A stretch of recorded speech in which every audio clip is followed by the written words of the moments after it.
Hello students, कैसे हो आप सब। एमएस स्कूल में आप सबका हार्दिक स्वागत है।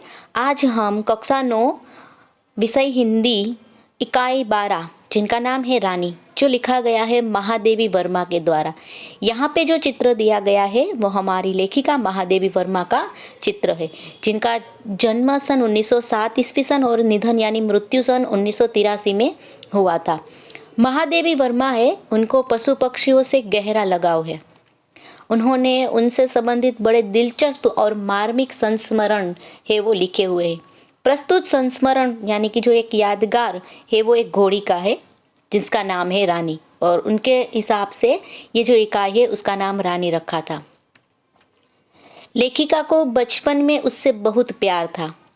लेखिका रानी के साथ साथ उनके साथ मतलब और भी जो पशु है वो रह रहे थे, जैसे कि निक्की, जो निक्की है वो नेवला है जिनका नाम है निक्की, और रोजी जो कुतिया है जिसका नाम रोजी रखा हुआ था, उसको भी वो नहीं भूली है।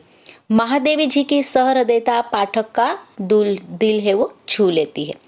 तो चलो सबसे पहले हम महादेवी वर्मा जो हमारी लेखिका है उनके बारे में जान लेते हैं, और फिर ये जो संस्मरण है वो हम ज्ञात करने का प्रयास करते हैं। तो चलो हम शुरुआत करते हैं। रानी महादेवी वर्मा। हिंदी साहित्य में महादेवी वर्मा अर्थात मैं निर्भरी दुख की बदरी और तुमको निव में ढूंढा, तुम में ढूंढी पीड़ा कहने वाली सहृदय, भावुक, अत्यंत संवेदनशील और समग्र नीव सृष्टि पर अनुकंपा वर्षण करने वाली छायावादी युग की अप्रतिम रचनाकार। छायावादी युग के 4 स्तंभ गिने जाते हैं: प्रसाद, पंत, महादेवी और निराला। इनमें प्रसाद के साथ सदैव इतिहास बोध रहा तो पंत प्रकृति के कोमलकांत पदावली के रचनाकार के रूप में पहचाने गए। निराला अपनी ओजस्विता और रौद्रता के लिए महादेवी धीर गंभीर दर्द की दास्तान सुनाने वाली कवियत्री के रूप में पहचानी गई है।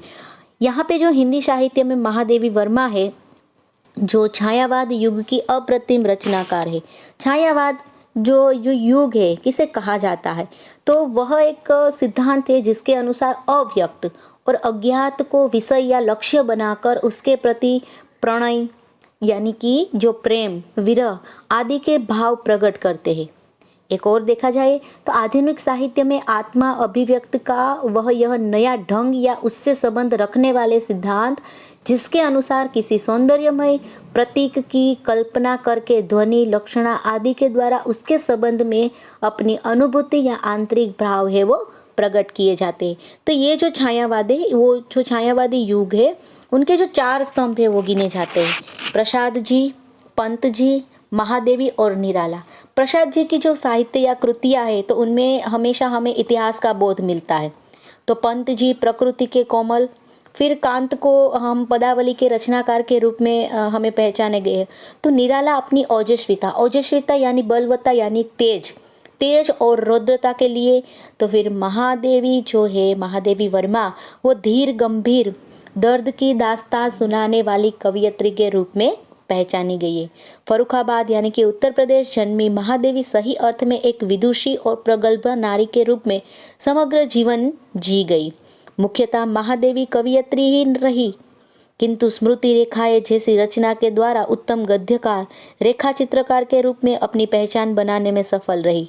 प्रयाग महिला विद्यापीठ प्राचार्य और कुलगुरु के पद पर रहकर शिक्षा के क्षेत्र में अपने अनुपम योगदान दिया। निहार, रश्मि, निर्जा, सांध्य गीत, दीपशिखा, अतीत के चलचित्र और स्मृति के रेखाएं आदि आपकी बहुत चर्चित एवं लोकप्रिय रचनाएं हैं। हमारी जो महादेवी वर्मा है जिनका जन्म है फर्रुखाबाद जो उत्तर प्रदेश में आया हुआ है, वहाँ पे उनका जो जन्म हुआ था और सही अर्थ में देखा जाए तो वो एक विदुषी यानी कि एक समझदार, प्रगल्भा यानी कि होशियार, चतुर नारी के रूप में वो अपना पूरा जीवन है वो जी गई है। वो सिर्फ कवियत्री ही नहीं रहे परंतु उन्होंने गद्यकार जैसे कि स्मृति की रेखाएं जैसी अच्छी जो उत्तम गद्यकार जिसने रचनाएं दी है, फिर रेखा चित्र के रूप में भी उन्होंने अपनी पहचान बनाई है और उसमें वो सफल भी रही है। वो प्रयाग महिला विद्यापीठ के प्राचार्य और कुलगुरु के पद पर भी रहकर उन्होंने शिक्षा के क्षेत्र में भी अपना योगदान दिया है, और उनकी जो बहुत लोकप्रिय रचनाएं है जो यहाँ पे दी गई है। यहाँ रानी नामक एक घोड़े उनके दो साथी निक्की और रोजी के साथ आई है, सम्मिलित है, जिसका बड़ा मार्मिक और भावुकतापूर्ण शैली में चित्र अंकित किया गया है। ऐसा लगता है कि यह नेवला, यह कुत्ती और यह घोड़ी हमारे सामने ही है। पशु, पंछी और निर्दोष भोले ऐसे प्राणियों के प्रति महादेवी जी का स्नेह और प्रेम छलकता नजर आता है। दो मैंने आपको पहले ही बताया था कि रानी नाम की एक घोड़ी है और उनके साथ साथ दो और भी लोग हैं पशु, जो निक्की जो नेवला है और रोजी है वो कुत्ती है, तो उनके साथ ही आई है, जिसमें सम्मिलित है।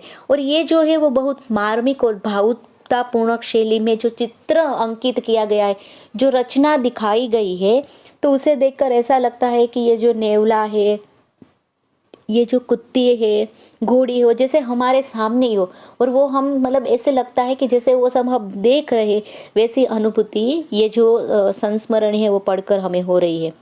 और यहाँ पे महादेवी वर्मा की जो रचना है उसमें हमें पशु, पंछी और निर्दोष ऐसे भोले प्राणियों हैं, उनके प्रति महादेवी जी का जो स्नेह है, जो प्रेम है, वो यहाँ पे नज़र आ रहा है। तो चलो हम शुरू करते हैं हमारी ये कहानी, मतलब कि हमारा जो संस्मरण है वो। रियासत होने के कारण इंदौर में शानदार घोड़ों और सवारों का आधिक्य था। इससे अतिरिक्त हम अंग्रेजों के बच्चों को छोटे टट्टुओं या सफ़ेद गधों पर घूमते देखते थे। रामा की कहानियों में तो राजा अपराधियों को गधे पर चढ़ाकर देश निकाला देता था। इन्हें गधों पर बैठकर प्रसन्नता से घूमते देखकर विश्वास करना कठिन था कि इन्हें दंड मिला है। रामा के पास हमारी जिज्ञासा का समाधान था। इन्हें विलायत में गधे पर बैठने का दंड देकर भारत भेजा गया था, क्योंकि वहाँ यह वाहन नहीं है। रियासत यानी कि जो राजा महाराजाओं का जो दौर चल रहा था, उस समय इंदौर में शानदार घोड़ों और सवारों का आधिक्य यानी कि अधिकता थी।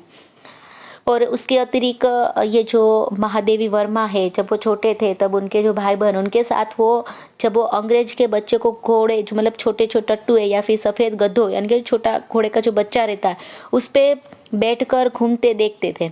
यहाँ पे एक बता कि जिसकी जाति के संबंध में रामा ने हमारे ज्ञानवर्धक यानी कि ज्ञान बना रहा या जानकारी दी थी। तो रामा ने उसको क्या जानकारी दी थी, और वो कहता था कि कहानियों में भी रामा ने उसको ऐसा कहा था कि जब भी कोई अपराध कोई करता है तो अपराधी को क्या करते हैं, तो कि गधे पे बिठाकर देश से निकाला देते, यानी देश से उसको दूर कर देते थे।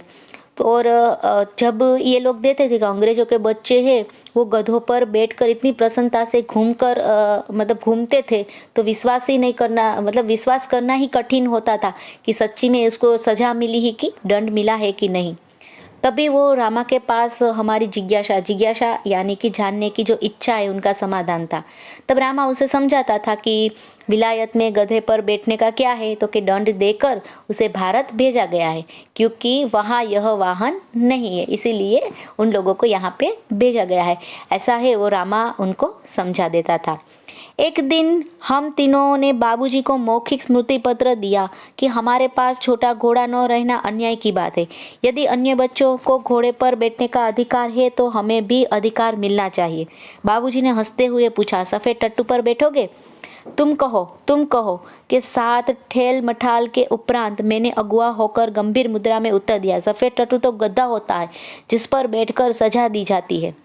पता नहीं हमारे ज्ञान के वज्रस्थ स्रोत रामा को बाबूजी ने डांटा या नहीं, परंतु कुछ दिन के बाद हमने देखा कि एक छोटा सा चॉकलेटी रंग का टट्टू आंगन के पश्चिम वाले बरामदे में बांधा गया है। बरामदा तो घोड़े बांधने के लिए बना ही नहीं गया था, अतः बाहर से टट्टू को लाने के लिए एक दीवार में एक नया दरवाज़ा लगाया गया और उसकी मालिश करने तथा खाने पीने, घूमने आदि के उसकी देखरेख के लिए छुट्टन नामक का साइज रखा गया। अब क्या होता है, लेखिका और उनके भाई बहन उन सबको भी मन होता है, तो एक दिन वो तीनों मिलके अपने पिताजी के पास जाके मौखिक स्मृति पत्र यानी कि मेमोरेंडम कि वो दे देते हैं और उसे कहते हैं कि हमारे पास भी छोटा घोड़ा न होना वो अन्याय की बात है। यदि सब बच्चे ऐसे घोड़े पर बैठ सकते हैं, सब बच्चे को घोड़े पर बैठने का अधिकार है, तो हमें क्यों नहीं। तब उनके जो पिताजी है, बाबूजी है, तो वो हंसते हुए उसे पूछते हैं कि आप लोग सफ़ेद टट्टू पर बैठोगे? तुम कहो। वैसे सब क्या करते हैं, जो यहाँ पे एक वर्ड दिया कि ठेल मठेल, यानी कि धक्का मुक्की करते, कि फिर मैंने अगुआ अगुआ होकर यानी कि आगे आकर गंभीर मुद्रा से उत्तर दिया। और वो कहते हैं कि सफ़ेद टट्टू है वो तो क्या होता है, तो कि गधा होता है जिस पर बैठकर सजा दी जाती है। ऐसा किसने कहा था उसे, तो रामा ने उसकी जिज्ञासा को संतोष करने के लिए ऐसा उसे समझा दिया था। फिर वो सोचते हैं कि पता नहीं कि हमारा ज्ञान रूपी जो वज्रास्त्र है वो उसके हिसाब से ये जो रामा ने कहा था, तो इसके लिए बाबूजी ने रामा को डांटा कि नहीं वो तो पता नहीं। पर कुछ दिन के बाद देखा कि एक छोटा सा चॉकलेटी रंग का एक टट्टू आंगन के पश्चिम वाले बरामदे में, बरामदे यानी कि एक ऐसी मतलब कि घर के आगे की जो जगह रहती है जिसे हम बरामदा भी कह सकते हैं, तो वहाँ पे उसे बांधा गया। वैसे देखा जाए तो बरामदा है वो घोड़े बांधने के लिए बना ही नहीं था, पर बाहर से जो ये टट्टू, जो ये छोटा घोड़ा है उसको लाने के लिए दीवार में एक नया दरवाजा है वो लगाया गया। और उसकी जो मालिश है वो मालिश करने के लिए, फिर उसको बाहर ले जाने के लिए, खाने पीने घूमने के और उसकी देख रेख के लिए छुट्टन, छुट्टन है वो एक नाम, छुट्टन नाम का जो एक साइस यानी कि जो घोड़े की देखभाल करने वाले को कहा जाता है, तो वो उसने रख लिया। अब तो हम उस छोटे टट्टू से बहुत प्रभावित और आतंकित हुए।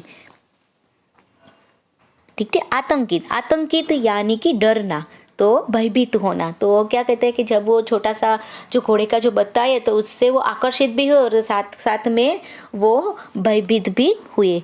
हमारे तथा हमारे अन्य साथी जीवों के लिए न मकान में कोई परिवर्तन हुआ, न कोई विशेष नौकर रखा गया। रामा को तो नौकर कहा ही नहीं जा सकता, क्योंकि वह तो डांटने फटकारने के अतिरिक्त हमारे कान भी खींचता था और हमारी खिड़की तक दरवाजे में परिवर्तित नहीं हो सकी, जिससे हम रोजी और निक्की के साथ कूदने के कष्ट से मुक्त हो सके। बाबूजी से यह सुनकर भी कि वह टट्टू हमारी सवारी के लिए आया है, हम सब 4-5 दिन उससे रुष्ट और अप्रसन्न ही घूमते रहे, परंतु अंत में उसने हमारी मित्रता प्राप्त कर ही ली।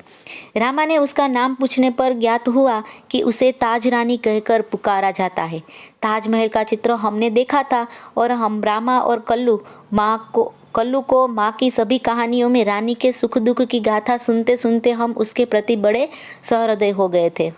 ताजमहल जैसे भवन की रानी होने पर भी यहाँ वहाँ से कहानी की रानी की तरह निकाल दी गई है। यह कल्पना करते करते ही हमारी सारी ईर्ष्या और सारा रोष करुणा से पिघल गया और हम उसे और अधिक आराम देने का उपाय सोचने लगे। शुरुआत में क्या होता है कि ये जो छोटा सा जो घोड़ा है, छोटा सा जो टट्टू है, उससे ये लोग बहुत प्रभावित यानी आकर्षित और आतंकित यानी वो भयभीत हुए। पर क्योंकि उनके जो साथी थे अन्य जीव, जो निक्की और रोजी, जो हमें आगे भी पढ़ा था, तो उनके मकान में कोई परिवर्तन न हुआ था, कि न उसके लिए कोई विशेष नौकर रखा था। और रामा को तो नौकर नहीं कहा सकता है, क्यों, तो कभी कभी वो रामा है वो उन लोगों को डांटते थे, फटकारते, तो कभी कभी उनका कान खींचना यानी कि चेतावनी देना या उसको सजा भी देते थे। और हमारे मतलब उन लोगों की जो खिड़की तक का जो दरवाज़ा है उसमें भी कोई परिवर्तन न हो सका था, कि जिससे वो जो रोजी और निकी जो कुतिया और नेवला है उनके साथ उसको कूदने में मतलब कि खेलने में कष्ट यानी कि पीड़ा से भी उसको मुक्ति मिल सके। बाबूजी से उन लोगों ने सुना कि यह जो टट्टू है वो आप लोगों की सवारी के लिए आया है।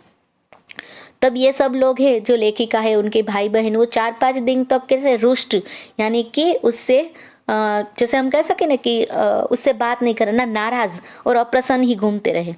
फिर धीरे धीरे इन सब की मित्रता है वो रानी से हो जाती है। जब वो रामा से पूछते हैं कि इनका नाम क्या है, तब उसे पता ज्ञात हुआ यानी कि उसे जानकारी मिली कि उसे ताज रानी कहकर पुकारा जाता था। जैसे ही ताज रानी कह के पुकारा जाता था ऐसा कहा, तो पूरा ताजमहल का चित्र है वो उन लोगों के सामने आ गया और उन लोगों ने ये जो ताजमहल है वो देखा हुआ था। और उसके साथ साथ रामा और कल्लू को माँ की सभी जो कहानियाँ हैं उसमें सुख दुख की जो रानी के साथ जो बना हुआ था, जो घटनाएं घटी थी, तो रानी के साथ जो दुख हुआ था वो सुनते सुनते ही उनके प्रति उनकी जो हृदय, उनके जो सहृदय है वो हो गए थे। उसके साथ ही ताजमहल जैसे भवन की रानी होने पर भी यह वहाँ से कहानी की रानी की तरह निकाली दी गई। यह कल्पना करते करते ही हमारी सारी ईर्ष्या और रोष वो है करुणा से पिघल गया और हम उसे और अधिक आराम देने का उपाय सोचने लगे। ताजमहल जैसे भवन की रानी को भी कहानी की रानी की तरह कैसे, तो के उसे भी घर से निकाला गया था, मतलब महल से निकाला गया था। और वो लोग ऐसी ही कल्पना करते करते उन लोगों की जो ईर्ष्या थी, बराबर, जलन थी, जो रानी, जो घोड़ी रानी है उनके प्रति, उनका जो क्रोध था, रोष यानी कि जो क्रोध था, वो करुणा यानी कि दया में पिघल गया। और अब वो वही सोचने लगे थे कि जो रानी, जो घोड़ी है, उसे कैसे आराम दिए, उसे कितना, मतलब जितना ज़्यादा आराम मिल सके, ऐसे वो उपाय है वो सोचने लगे। वह इतनी सुंदर थी कि अब तक उसकी छवि आंखों में वसी जैसी है। हल्का चॉकलेटी चमकदार रंग जिस पर दृष्टि फिसल जाती थी, खड़े छोटे कानों के बीच में माथे पर झूलता अयाल का गुच्छा, बड़ी काली स्वच्छ और पारदर्शी जैसी आंखें, लाल नथुने जिन्हें फुला फुला कर चारों ओर गंध लेती रहती, उजले दांत और लाल जीभ की झलक देते हुए गुलाबी होठों वाला लंबा मुंह जो लोहा चबाते रहते भी शत विशत नहीं होता था। यहाँ पे अब दिया गया है कि रानी है वो कैसी दिखती थी। तो वो कहते हैं कि वह बहुत ही सुंदर थी और उनकी जो छवि यानी कि उनका जो चेहरा है अभी तक मतलब कि आंखों में ऐसे ही बसा हुआ है। मतलब अब जब भी वो याद करते हैं तो वो जो रानी का पूरा जो चेहरा है, जो चित्र है, वो अभी हमारे सामने है, वो जो दिख जाता है।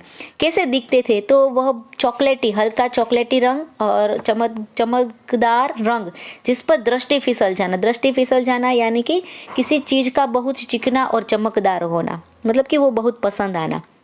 और उनके जो खड़े कानों के बीच के माथे पर झूलता अयाल यानी घोड़े के गर्दन के बाल का जो गुच्छा है, और उनकी बड़ी काली स्वच्छ और पारदर्शी जैसी आंखें, पारदर्शी के जिसके आर पार देखा जा सके। फिर वो अपने लाल नथुने फुला फुला कर चारों ओर क्या करती थी, तो के वो गंध है वो लेती रहती थी। और उनके उजले हुए दांत और लाल जीभ की झलक देते हुए गुलाबी ओठों वाला लंबा जो मुंह है, वो लोहा चबाता रहने पर भी शत विशत यानी कि घायल होता नहीं था। ऊंचाई के अनुपात से पीठ की चौड़ाई अधिक है। सुडौल मजबूत पैर और सघन पूंछ जो मक्खियां उड़ाने के क्रम में मोरछल के समान उठती गिरती रहती थी। उस समय यह सब समझने की बुद्धि नहीं थी, परंतु इतने दीर्घ काल के उपरांत भी स्मृति पट पर वे रेखाएं ऐसे उभर आती है जैसे किसी दृश्य शाही से लिखे अक्षर अग्नि के ताप से प्रत्यक्ष होने लगते हैं। यहाँ पे जो पैराग्राफ है, इसमें रानी कैसी दिखती है, रानी का जो चित्रण है वो किया गया है। कहते हैं कि उनकी जो ऊंचाई है, ऊंचाई के अनुरूप उनकी जो पीठ की जो चौड़ाई है वो क्या थी, तो कि ज्यादा थी। वो सुडौल और साथ ही मजबूत और सघन कि उनकी पूंछ थी। कैसे लग रही थी कि उनकी जो पूंछ है वो मोर छल यानी कि मोर के पूंछ से बना हुआ जो झाड़ू है उनके समान वो मक्खियां उड़ाने के क्रम में उड़ती गिरती रहती थी। उस समय जब वो लोग छोटे थे तब इतनी बुद्धि नहीं थी, पर दीर्घकाल यानी कि बहुत समय के उपरांत आज भी वो जो स्मृति पट है, वो जो याद है, वो आज भी वो याद रूपी रेखाएं वो आज भी ऐसे हमारे सामने आ जाती है कि जैसे अदृश्य शाही से जो कोई अक्षर लिखा हुआ रहता है और जैसे उसको अग्नि का ताप मिलता है, वो जैसे सामने आ जाते हैं, वैसे ही ये जो प्रसंग है, ये जो घटनाएं है, वैसे हमारे सामने उभरती रहती है। हम बार बार सोचते हैं कि वह कुछ और छोटी क्यों न हुई होती, तो हम रोजी और निकी के समान उसे भी अपने कमरे में रख लेते। रानी को अपने कमरे में ले जाना संभव नहीं था, अतः अस्तबल बना हुआ बरामदा ही हमारी अराजकता कार्यालय बना। बरामदा घोड़े बांधने के लिए तो बना नहीं था, अतः उसकी दीवार में एक खुली अलमारी और कई आते ताक थे। उन्हीं में हमारा स्वेच्छाया विस्थापित और शरणार्थी खिलौना का परिवार प्रस्थापित होने लगा। अब वो लोग ऐसा ही सोचते हैं कि बार बार वो सोचते थे कि रानी भी ये जो रोजी और निकी की तरह छोटी होती तो उसे भी हम अपने कमरे में रख लेते, पर रानी को कमरे में लेके जाना कैसा था, तो कि वो असंभव था। इसीलिए उसके लिए क्या बना था, तो कि जो अस्तबल जहाँ पे घोड़ों लोग को रखा जाता है, तो वो बरामदा यानी कि वो आंगन ही है, वही उनकी अराजकता यानी कि अव्यवस्था का कार्यालय है वो बन जाता है। वैसे देखा जाए तो जो आंगन है वो घोड़े बांधने के लिए बना नहीं था, पर उसकी जो दीवार है उसमें एक खुली अलमारी थी और उसे कई आते तक, यानी कि बहुत ऐसी जो चीज़ें हैं वो यहाँ पे थी। और उसी में ही हमारा स्वेच्छा, या स्वेच्छा मतलब कि अपनी इच्छा के अनुसार विस्थापित, मतलब अपने स्थान से हटाया हुआ और शरणार्थी खिलौना का परिवार है वो स्थापित हुआ, जहाँ शरण लिया जा सके। उनके जो खिलौने हैं जैसे कि रोजी, निक्की, ये रानी, वो सब जो परिवार है वहाँ पे स्थापित होने लगा। रानी की गर्दन में झूल झूल कर, उसके कान और अयाल में फूल खोस खोस कर और उसको बिस्कुट, मिठाई आदि खिला खिला कर थोड़े ही दिनों में हमने उससे ऐसी मैत्री कर ली कि हमें न देखने पर वह अस्थिर होकर पैर पटक कर हिनहिनाने लगती है। कैसे करते हैं? अब उन लोगों की जो मित्रता है वो गाढ़ हो जाती है। जो वो क्या करते हैं, तो कि वो रानी की गर्दन है उसमें वो झूलते रहते हैं। उनके कान यानी कि अयाल मैंने आपको बताया ना कि घोड़े के गर्दन के जो बाल है वहाँ पे वो फूल लगाते रहते हैं। फिर उसको खाना खिलाते हैं जैसे बिस्कुट है, मिठाई। और थोड़े ही दिन में उन लोगों ने ऐसी मित्रता उससे बना ली कि अगर जो लेखिका, उनके भाई बहन, रानी उसे न देखे तो वो अस्थिर होके क्या करती है, तो उसे पैर पटकती है। पैर पटक कर हिनहिनाने लगती है। घोड़े जैसे हिनहिनाते हैं ना, तो वैसे ही वो उसे बुलाने की कोशिश करती है। फिर हमारी घुड़सवारी का कार्यक्रम आरंभ हुआ। मेरे और बहन के लिए सामान्य छोटी पर सुंदर जीन खरीदी गई और भाई के लिए चमड़े के घेरे वाली ऐसी जीन बनवाई गई जिससे संतुलन खोने पर भी गिरने का भय नहीं होता था। अब ये जो रानी आई थी तो हम लोगों ने शुरुआत में ही देखा था ना कि इन लोगों ने स्मृति पत्र दिया था कि हमें भी घोड़े चलाने का अधिकार है, तो इसीलिए बाबूजी ने ये घोड़ा मंगवाया था। तो ये घुड़सवारी के लिए ही मंगवाया था। तो घुड़सवारी का जो कार्यक्रम है वो शुरू होता है। तो अब यहाँ पे जो है वो है जीन। जीन का मतलब आपको पता नहीं होगा शायद। तो जैसे कि जो घोड़ा रहता है, घोड़े के ऊपर एक चमड़े का पूरा एक अस्तर की तरह बिछाया हुआ रहता है। हम बिना जीन मतलब कि वो चमड़े का जो रहता है उसके बिना हम सवारी नहीं कर सके। अगर हम सवारी करने जाएंगे तो गिर जाएंगे। इसीलिए यहाँ पे जो लेखिका है वो कह रही है ये कि उनके के लिए जो छोटी बट सुंदर जीन है वो खरीदी गई कि घोड़े के ऊपर जो रखी जाती है उसके ऊपर बैठकर ही हम सवारी कर सकते हैं। और उनके भाई के लिए चमड़े के घेरे वाली बड़ी जीन है वो, मतलब ऐसी जीन है वो बनाई गई। एक मतलब चमड़े का एक ऐसा अस्तर ही है और जिसे संतुलन कि अगर बैलेंस भी गया तो कभी मतलब नीचे गिरने का है वो डर नहीं रहता था। बाहर के चबूतरे पर खड़े होकर हम बारी बारी से रानी पर आरूढ़ होते और छुट्टन साथ दौड़ता हुआ हमें घुमाता। सवेरे भाई बहन घूमते और स्कूल से लौटने पर तीसरे पहर या संध्या समय मेरे साथ यह कार्यक्रम दोहराया जाता। परंतु ऐसी सवारी से हमारी विद्रोही प्रकृति कैसे संतुष्ट हो सकती थी।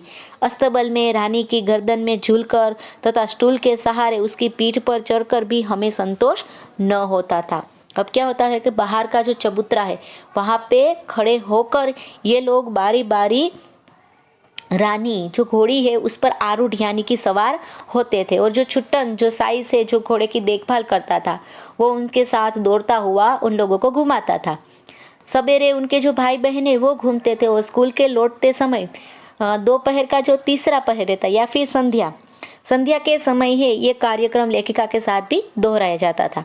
पर इस प्रकार की जो सवारी थी जिसके साथ मतलब जो छुट्टन नामक है जो साइज वो उनको ऐसे सवारी करवाता था, तो उससे उन लोगों की जो विद्रोही प्रकृति है मतलब कि जो विद्रोह करना, विरोध करना, वो कैसे संतुष्ट हो सकती थी। क्योंकि जो बच्चे रहते हैं ना, वो कोई भी बच्चा हो मतलब कि हम उसे इतना सिखाएं तो नहीं, उसे मतलब आगे कुछ और करने की, अपने हिसाब से करने की ज़्यादा रहती है। तो यहाँ पे भी जो लेखिका है जो उनके भाई बहन है वो इस तरह से उसको जो घुमाते थे तो उससे उन लोगों को संतुष्ट मिलता नहीं था। फिर कभी कभी वो अस्तबल में रानी की गर्दन पर झूलते थे, स्टूल के सहारे वो रानी की पीठ पर भी बैठते थे, फिर भी उन लोगों को संतोष नहीं होता था। अंत में एक छुट्टी के दिन दोपहर में सबके सो जाने पर हम रानी को खोलकर बाहर ले आए और चबूतरे पर खड़े होकर उसकी नंगी पीठ पर सवारी करके बारी बारी से अपनी अधूरी शिक्षा की पूरी परीक्षा लेने लगे। यह स्वाभाविक ही था कि ताजरानी हमारी अराजक प्रवृत्तियों से प्रभावित हो जाती थी। वास्तव में बालकों में चेतना के विभिन्न स्तरों का बोध न होकर सामान्य चेतना का ही बोध रहता है। अतः उनके लिए पशु पक्षी वनस्पति सब एक परिवार हो जाते हैं। अब क्या होता है कि एक दिन जब छुट्टी रहती है तो दोपहर में सब लोग सो जाते हैं। उसी समय जो लेखिका है वो क्या करते हैं, वो सब रानी को अस्तबल से बाहर निकाल कर ले आते हैं और चबूतरा पर खड़े रहकर उसकी नंगी पीठ पर वो लोग सवारी कर कर मतलब बारी बारी उस पर बैठ कर उनकी जो अधूरी जो शिक्षा है, क्योंकि अभी तक उनकी जो शिक्षा है वो पूर्ण नहीं हुई, तो उनकी वो परीक्षा लेने लगते हैं। तो यह भी स्वाभाविक था कि जो ताज रानी है वो उनकी अराजक यानी कि जो सही ना हो ऐसी जो प्रवृत्तियां है उससे वो प्रभावित हो जाती थी, मतलब कि वो जान जाती थी। और यहाँ पे एक बताया गया है कि वास्तव में बालकों में चेतना के विभिन्न स्तरों का बोध न होकर सामान्य चेतना का ही बोध रहता है। अतः उनके लिए पशु पक्षी वनस्पति सब एक परिवार के हो जाते हैं। चेतना यानी कि जागृति, कि देखा जाए तो बालकों में जो जागृति का विभिन्न स्तर का बोध न होता है तब उनके पास एक सामान्य जागृति का ही बोध रहता है। उस समय वो सबको अपना परिवार ही मानते हैं। निक्की रानी की पूंछ से झूलने लगता था, रोजी इच्छा के अनुसार गर्दन पर उछलकर चढ़ती और नीचे कूदती थी और हम सब उसकी पीठ पर ऐसे गर्व से बैठते थे मानो मयूर सिंहासन पर आसीन हो। नेवला जो है वो रानी की पूंछ पर झूलने लगता है, तो कभी कभी जो कुत्ती जो रोजी है वो भी उनकी गर्दन पर उछल कर बैठती थी, कभी नीचे कूदती थी और ये सब भी उसकी पीठ पर ऐसे बैठते थे कि जैसे मयूरासन। मयूरासन यानी कि मयूर या मोर के रूपी जो सिंहासन है उसी तरह ये लोग उस पर बैठते थे। रानी हम सब की शक्ति और दुर्बलता जानती थी। उसकी नंगी पीठ पर अयाल पकड़कर बैठने वालों को वह दुल्की चाल से इधर उधर घुमाकर संतुष्ट कर देती थी। परंतु एक बार मैंने बैठ जाने पर भाई ने अपने हाथ की पतली संटी उसके पैरों पर मार दी। चोट लगने की तो संभावना ही नहीं थी, परंतु इसे न जाने उसका स्वाभिमान आहत हो गया या कोई दुखद स्मृति उभर आई। वह ऐसे वेग से भागी मानो सड़क पेड़ नदी नाले सब उसे पकड़ बांध रखने का संकल्प किए हो। अब क्या होता है कि जो घोड़ी है, जो रानी है, वो ये जो बच्चे हैं उनकी जो शक्ति क्या है, उनकी दुर्बलता क्या है, उनके बारे में वो जानती थी।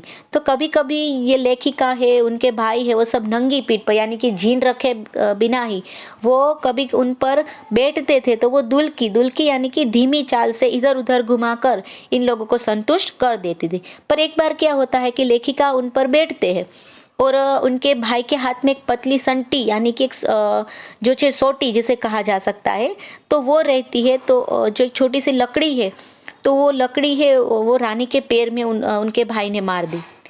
चोट लगने की कोई संभावना नहीं थी, पर पता नहीं उनका जो स्वमान है, उसका जो स्वाभिमान है वो आहत हो गया, यानी कि वो उससे पता नहीं रानी को क्या हो गया, कि क्या ऐसा उसे दुख हो गया कि मतलब कि ऐसी कोई जो स्मृति है, जो दुखद स्मृति है वो शायद उसके सामने आ गई और वो ऐसे भागी कि वो सड़क पेड़ नदी नाली सब उसे पकड़ बांध रखने का कोई संकल्प किए हो। कुछ दूर मैंने अपने आप उसे उड़न खटोले पर संभाला, परंतु गिरना तो निश्चय था।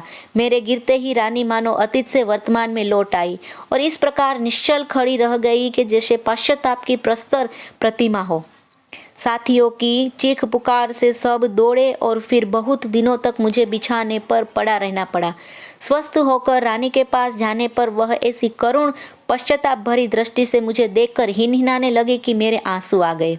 अब क्या होता है कि कुछ दूर तक लेखिका है वो अपने आप को संभालती रही, पर उसको गिरना ही तो था ही। और जैसे ही वो गिरी कि रानी अपनी जो अतीत है, जो अपना भूतकाल है, वो भूतकाल से शायद वर्तमान में लौट आ गई और उसी तरह से वो खड़ी हो गई कि मतलब उसने कोई बड़ी सी गलती हो गई, उसे अब जब पश्चाताप हो रहा है, वैसे ही वो प्रस्तर प्रतिमा यानी कि पश्चाताप की मूर्ति बनकर, पत्थर की मूर्ति बनकर वो ऐसे ही खड़ी हो गई। फिर सब चिल्ला रहे थे, तो सबको चीख पुकार कर सब लोग है वो बाहर दौड़ते हैं और उसके कारण लेखिका को बहुत दिनों तक है वो बिछाने यानी कि है उसे आराम करना पड़ा, यानी कि उसे मतलब कि शायद उसे बहुत लगा था, इसके लिए उसको बेड रेस्ट है वो करना पड़ा। पर जैसे ही लेखिका है वो स्वस्थ होकर रानी के पास जाती है, तब रानी उसे ऐसी करुणा भरी और पश्चाताप यानी कि उसे पछतावा भरी दृष्टि से लेखिका के वो सामने हिनहिनाने लगती है। तब लेखिका के आंख में आंसू आ जाते हैं।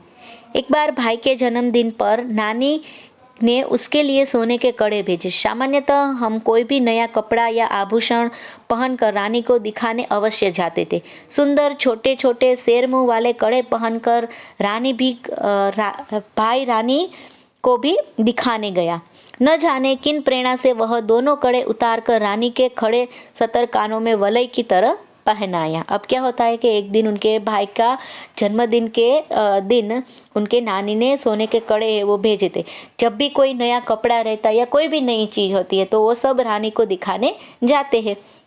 तो इस बार भी सुंदर छोटे छोटे शेर मुंह वाले जो कड़े हैं वो पहनकर वो उनका भाई है वो रानी को दिखाने जाता है। और पता नहीं ऐसी क्या उसे प्रेरणा मिलती है, कैसा क्या होता है कि वो अपने जो दोनों कड़े हैं उतार कर रानी के कानों में वलय यानी कि कंकण या छल्ला उनके रूप में वो पहना के आता है।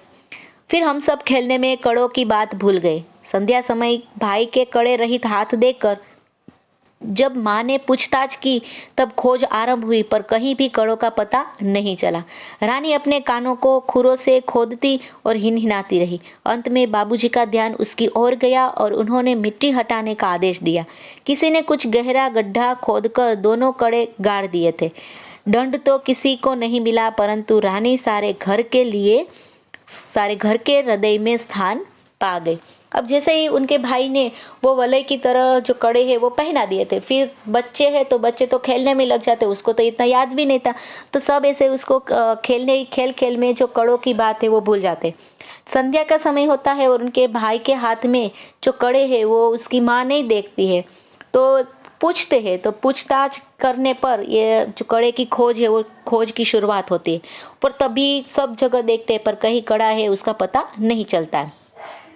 तब रानी है वो अपने कानों से खुरो यानी कि जहाँ पे जो गड्ढा है वो गड्ढा खोदती है और उसको हिनहिनाने लगती है, मतलब कि वो कुछ संकेत दे रही है कि यहाँ पे कुछ है। फिर उनके बाबूजी का ध्यान है वहाँ जाता है, तब वो मिट्टी हटाने का आदेश देते हैं। तब पता चलता है कि किसी ने गड्ढा खोदकर कड़ा है वो उसमें गाड़ दिए थे, रख दिए थे। फिर दंड तो किसी को नहीं मिला, परंतु रानी है वो सारे घर के हृदय में स्थान पा गई, यानी कि सबकी प्रिय हो गई। एक घटना अपनी विचित्रता में संस्मरणीय है, मतलब ऐसी एक विचित्र घटना है वो उनको याद है। एक सवेरे उठने पर हमने रानी के पास एक छोटे से घोड़े के बच्चे को देखा। यह कहाँ था कहकर हमने रामा को इतना थका दिया कि उसने निरुपाय घोषणा की कि वह नया जीव रानी के पेट में दाना चारा खाकर सो रहा था। भाई ने उत्साह में पूछा और भी है, और रामा ने स्वीकृति में सर हिलाया। अब क्या होता है एक ऐसी घटना जो बनती है कि एक सवेरे वो लोग उठते हैं तो रानी के पास एक छोटा सा घोड़े का बच्चा वो देखते हैं, तो वो लोग रामा से पूछते हैं कि यह कहाँ से आया। तो वो ऐसा प्रश्न पूछ पूछ कर रामा को है वो थका देते हैं। फिर जो रामा है उसने निरुपाय कि कोई उपाय न भूल के उन लोगों ने घोषणा कर दी, मतलब उसको बता दिया कि ये जो नया जीव है वो रानी के पेट में दाना चारा खाकर सो रहा था। तो उसके भाई ने बड़े उत्साह से पूछता है क्या और भी है। तो रामा ने ऐसे ही हाँ में है वो अपना सिर हिलाता है कि हाँ है। अब तो हम विस्मित भी हुए और क्रोधित भी। यह छोटे जीव कोई काम धंधा नहीं करते और हमको पीठ पर बैठाकर दौड़ने वाली रानी का दाना चारा स्वयं खाकर उसके पेट में लेटे रहे। अब क्या होता है विस्मित यानी आश्चर्य भी है, साथ साथ में उन लोगों को गुस्सा भी आया। क्यों? क्योंकि ये छोटा जीव है वो कुछ काम भी नहीं करता था, और जो हमें सवारी करवाती थी जो रानी, उनके पेट में बैठकर वो दाना है वो उनका दाना चारा है वो खाकर पेट में ही लेटा रहता था। भाई ने कहा रानी का पेट चीर कर हम कम से कम एक और बच्चा घोड़ा निकाल ले, तब बच्चे घोड़ों पर वे छोटे बहन भाई बैठेंगे और रानी मेरी सेवा में रहेगी। प्रस्ताव मुझे भी उचित जान पड़ा, पर जब एक दोपहर को वह कहीं से साग काटने का चाकू ले आया तब मेरे साहस ने जवाब दे दिया। एक और भी समस्या की ओर हमारा ध्यान गया। आखिर हम रानी का पेट सिएंगे कैसे? माँ की महीन सी सुई से तो सीना संभव नहीं है। टाट सीने का बड़ा सूजा रामा अपनी कोठरी में रखता था, जहाँ हमारी पहुँच नहीं थी। कुछ दिन के उपरांत जब रानी का अश्व शिशु कुछ बड़ा होकर दौड़ने लगा, तब हमें न अपना क्रोध स्मरण हुआ न प्रस्ताव। अब क्या कहते हैं कि जब रामा ने ऐसा कहा कि ये जो छोटा सा जीव है जो रानी के पेट में दाना चारा खाकर वहाँ पे सोता रहता है, लेटा रहता है, तो जो लेखिका का भाई है वो ऐसा कहता है कि हम रानी के पेट को चीरकर एक और घोड़े का बच्चा है वो निकाल लेते हैं, फिर भाई बहन दोनों के लिए हो जाएगी और ये जो रानी है वो मेरी सेवा में रहेगी। ये जो प्रस्ताव है वो लेखिका को भी उचित लगता है। तो एक दोपहर को वो कहीं से जो सब्जी काटने का जो चाकू है वो लेके आते हैं, तब लेखिका का जो हिम्मत साहस है उनको भी जवाब दे दिया, यानी कि अंत हो जाना।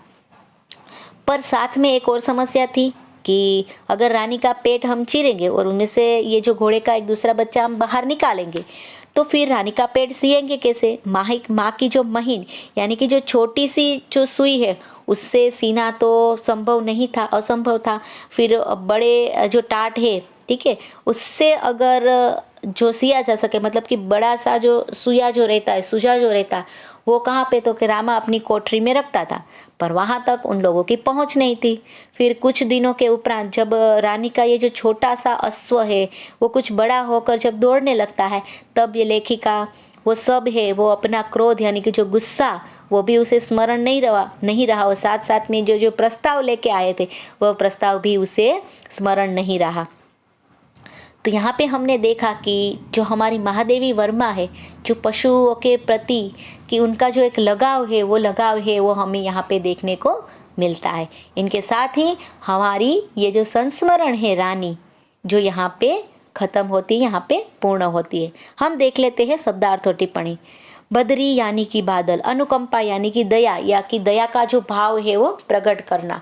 फिर रियासत यानी कि राज्य, ठेल मठाल यानी कि चलना, धक्का मुक्की करना, मैंने बताया था। विलायत यानी कि ब्रिटेन, परदेश जिसे कह सकते हैं। विस्थापित यानी स्थान से छुटा हुआ, अपने स्थान से अलग जाया हुआ। अस्तबल जिसे घोड़ों का आवास यानी कि जो यहाँ पे घोड़े रखे जाते हैं वहाँ। अयाल यानी लगाम या बाग या डोर जिसे कहा जाता है। संटी यानी सोटी। बरामदा यानी बरंडा, या फिर हम ऐसा भी कह सकते हैं कि घर का आगे का जो भाग रहता है उसे।